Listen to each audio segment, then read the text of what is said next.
துறையூர் மீன் சந்தையின் வரி அறவீடு குறித்த சர்ச்சையால் பிரதேச ஒருங்கிணைப்பு குழு கூட்டத்தில் கடும் வாக்குவாதம் ஏற்பட்டது. வேலணை பிரதேசத்தின் ஒருங்கிணைப்பு குழு கூட்டம் இன்று காலை 10:15 மணிக்கு பிரதேச ஒருங்கிணைப்பு குழு தலைவர் ஜெயச்சந்திரமூர்த்தி ரஜீவன் தலைமையில் நடைபெற்றது.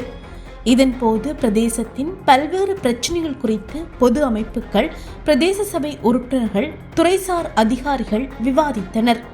இதன் ஒரு பகுதியாக துறையூர் மீன் சந்தையின் குத்தகை மற்றும் வரி அறவீடு குறித்து எடுக்கப்பட வேண்டிய நடவடிக்கை குறித்து ஆராயப்பட்டது. குறித்த விடயம் தொடர்பில் பிரதேச சபை வரி அறவீடு செய்ய வலியுறுத்தியதுடன் அது தொடர்பிலான சபையின் சுற்று நிருபங்களையும் காண்பித்தனர்.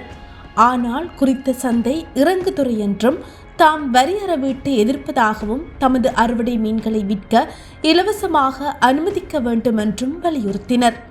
இதனால் உறுப்பினர்களுக்கும் சந்தையின் பிரதிநிதிகளுக்கும் இடையே கடும் வாக்குவாதம் இடம்பெற்றது. இந்த நிலையில் வேலணையின் தீரா பிரச்சினையாக உருவெடுத்துள்ள குறித்த துறையூர் சந்தையின் தீர்வுக்காக பிரதேச செயலர், பிரதேச சபை தவிசாளர் ஆகியோர் தலைமையில் கடற்றொழில் சமூக அமைப்புகளை ஒன்றிணைத்து விசேட குழு ஒன்றை அமைத்து ஆராய்ந்து தீர்வு எட்ட நடவடிக்கை எடுக்குமாறு ஒருங்கிணைப்பு குழு தலைவர் ஜெயச்சந்திரமூர்த்தி ரஜீவன் அறிவுறுத்தியிருந்தமை குறிப்பிடத்தக்கது.